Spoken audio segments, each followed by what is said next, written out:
बिस्मिल्लाहिर्रहमानिर्रहीम। अस्सलामुअलैकुम। मैं हूं सफिया खान। शामिल करते हैं हेडलाइंस।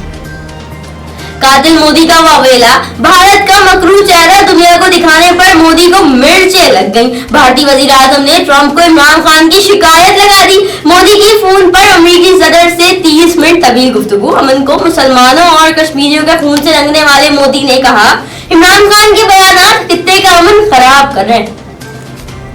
मकबूजा कश्मीर में मुसलसल कर्फ्यू के बावजूद दुनिया खामोश तमाशाई बनी बैठी है। पूरी वादी को जेल बना दिया गया। सिराजुल हक का 25 अगस्त को पेशावर और 1 सितंबर को कराची में अवामी मार्च का ऐलान। मिशाल मलिक कहती हैं, भारत ने हमेशा पाकिस्तान को धोखा दिया है। तजारती और सकाफती ताल्लुकात भी फ्रॉड थे। वजीर आजम इमरान खान का मुल्क की सिक्योरिटी सूरत हाल के तनाजुर में बड़ा फैसला।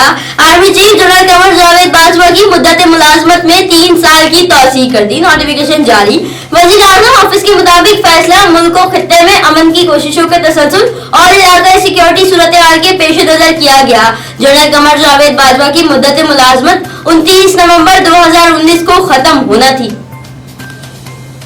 भारतीय फौज की एलओसी पर बिला इश्तियाल फायरिंग, 2 बुजुर्ग शहीद। गुज़िश्ता रोज जख्मी होने वाला 7 साल बच्चा सद्दाम भी दम तोड़ गया। पाक फौज की भरपूर जवाबी कार्रवाई।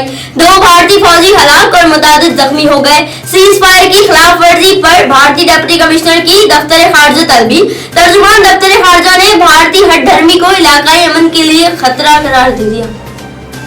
कराची में गंदगी और गलाजत का जिम्मेदार कौन? सवाल अहमियत इख्तियार कर गया। कराची का कचरा कचरा हो गया। शाहफजल कॉलोनी में भी जगह जगह गंदगी के ढेर। इंतजामिया बेखबर, शहरी परेशान। रिमांड दिए, गंदगी से घरों में बीमारियां दाखिल हो रही हैं। शाहफजल कॉलोनी की सड़कें भी कचरा कुंडी का मंजर पेश करने लगी। फिलहाल इतना ही। मजीद खबरों और अपडेट्स के लिए विजिट कीजिए हमारी वेबसाइट csnlive.tv। आप हमें फेसबुक और ट्विटर पर भी ज्वाइन कर सकते हैं। देखते रहिए CSN।